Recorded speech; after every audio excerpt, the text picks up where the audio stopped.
Thomas Sowell has taught economics, intellectual history, and social policy at such institutions as Cornell, UCLA, and Amherst.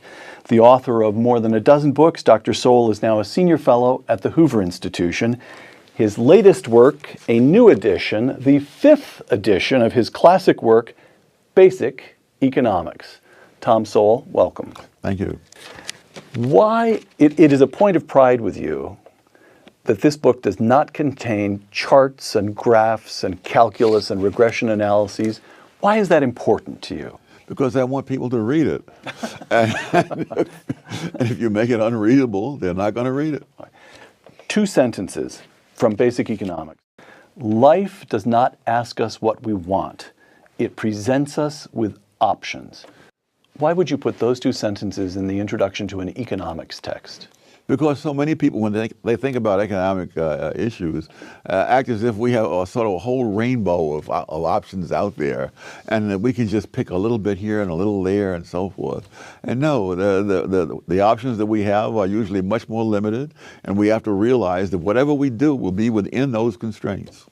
So economics, as construed by Dr. Sowell, is choices in conditions of scarcity. Yes. It's essentially a tragic discipline. You always want more than you have or more than you can get. Yes.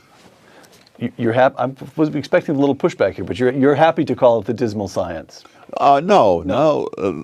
The science isn't dismal. Life may be dismal, but the fact is that we have to operate within the constraints that we have. And if we think we have a much wider range, we're going to make some very foolish mistakes. Thomas Sowell, economist. Point A. In 1948, as a young man who had dropped out of high school, you tried out for the Brooklyn Dodgers. Oh my, you're bringing it. We have. I want you to know, Tom, nothing you have done since elicits greater admiration on my part. You tried out for the Brooklyn Dodgers. Point B. In 1958, you graduated from Harvard. How did you get from A to B? I flunked the tryout with the Dodgers. I mean, I came in there and I looked at this short right field wall. I said, "Oh boy!"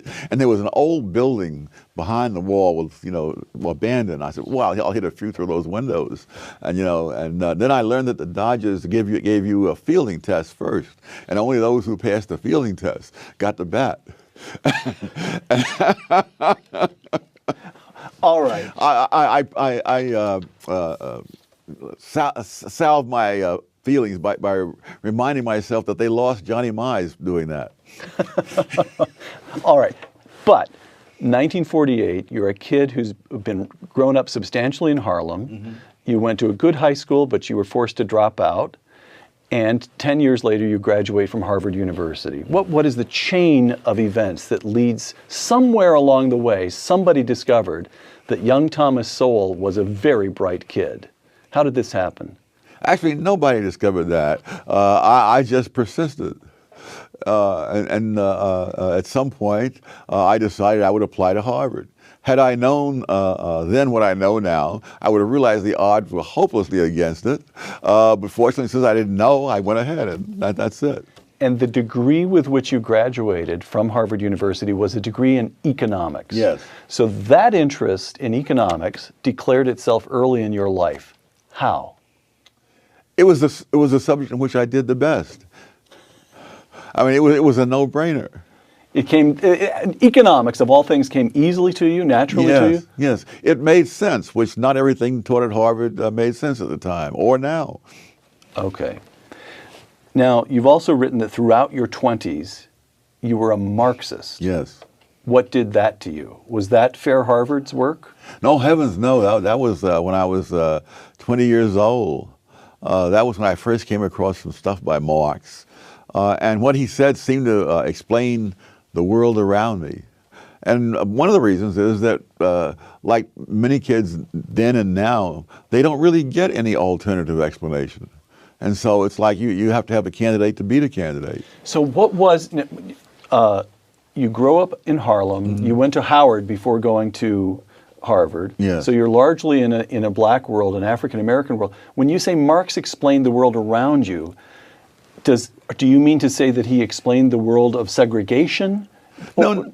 But for example, my first job was as a Western Union messenger. I was 16 years old. My first full-time job. And I used to, on some evenings, come home instead of taking the subway, which was a nickel in those days. I would splurge and take the Fifth Avenue bus, which was 15 cents. If I was feeling, you know. You've gotten a good tip. Yeah, yeah. And we'd start out from 23rd Street and go all the way up Fifth Avenue, past all the glittering places, and we would turn left at 57th Street and go out past more glittering places, including Carnegie Hall. Right. And then we'd turn up around Columbus Circle, up Broadway, and then out to Riverside Drive, all the fancy stuff there. And then at 135th Street, we'd come in off a viaduct, and immediately there'd be the tenements. And of course, this is where I lived. And I went, what is this? And Marx seemed to explain that. Got it. So what converted you? You graduate from Harvard a Marxist. Mm-hmm. You remain a Marxist throughout your 20s, and you've written that you had a summer job in Washington in 1969.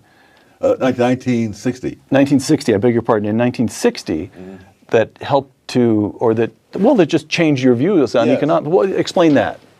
I was still a Marxist after taking Milton Friedman's course. But one summer in the government was enough to let me say, no, this government is really not the answer. I mean, that is... Milton Friedman didn't cure you, but the federal government did. The federal government did. So never say the federal government doesn't do anything. So what was it about the job? Well, my job was to study minimum wage setting in Puerto Rico. And of course, I discovered that as they kept raising the minimum... Department of Labor, or yes. You're collecting statistics for something? Okay, yeah, all right, got it. For a report. Right. And I noticed that as they kept raising the minimum wage, the employment kept going down. And of course, economics was saying that was why, but there were two theories. The unions said that the reason it was going down was that there were hurricanes came through, a series of hurricanes during the time they collected the data, and that it destroyed the sugar cane in the field, so there was less required to be processed. And so the question is, which of those is right? And I thought, I'd been trained in Chicago, that if there are two different theories, there must be some factual thing that would be different, at least in principle. So I spent the whole summer trying to figure out how would I test this? And finally I came in one day and announced to the little group there in the office that I have it. That what we need are statistics on the amount of sugar cane standing in the field before the hurricane came through. And I'm waiting for the congratulations, and I can see looks of shock in the room, like this idiot has stumbled on something that will ruin us all, you know? And I realized I was concerned as to whether this law was beneficial or not beneficial to low-income people. They were concerned because this law was providing 1/3 of the income of the U.S. Department of Labor. And once you begin to see that the government agencies have their own self-interest, quite aside from whatever they're theoretically supposed to be doing. So they were behaving precisely as a neoclassical, precisely as Milton Friedman would have predicted, they were in pursuit of their own incentives. That's right. They were not trying to establish justice on the face of the earth. They were trying to hold on to pretty good jobs. Yes. Got it.